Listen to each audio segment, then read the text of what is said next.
Merci, merci nos participants. Donc pour ce qui a été annoncé, je m'appelle Zao Sadik Baili, je suis la France, je suis juriste. Je vais aller synthétique. Merci d'avoir tous venu. Aujourd'hui, on parle du Khojaly et comme un juriste, je vais faire synthétique. Il y a trois choses. Il y a fait, il y a discussion et il y a les conclusions.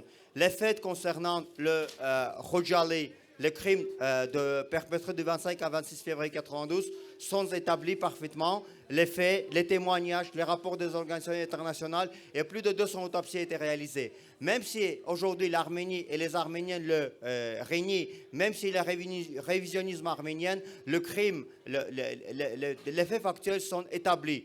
Deuxième chose, c'est la discussion, comme on dit en droit. Donc, comment on le qualifie le crime de génocide, crime de Khojaly?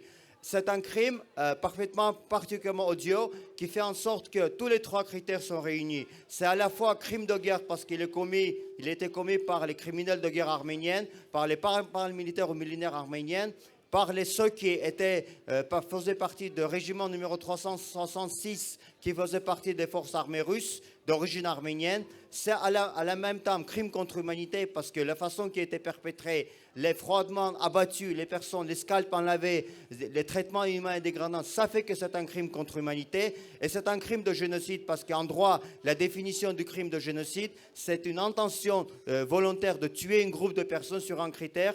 Dans ce cadre-là précis, le critère, c'était que toutes ces personnes étaient ethniquement azerbaïdjanais, citoyens de la République d'Azerbaïdjan. À partir de là, on convient en conclusion que ce crime doit être puni. Or, comme c'était bien souligné aujourd'hui par tous les orateurs, ça fait 31 ans que le crime n'a pas été puni. Je veux dire quelque chose aujourd'hui, j'ai déjà dit à la télé avec mes collègues, je veux dire une chose, que la communauté internationale doit savoir une chose suivante. À 92, à ce fin du XXe siècle, c'était la première série de crimes odieux, génocides commis, et le silence abasourdissant de la communauté internationale a permis par la suite la commission de crimes de génocide de Rwanda, génocide en Bosnie, à Srebrenica, tout ça.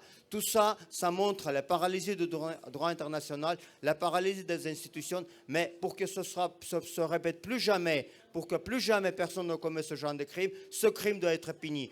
Plus de 613 cas sont en instruction pour les assassinats.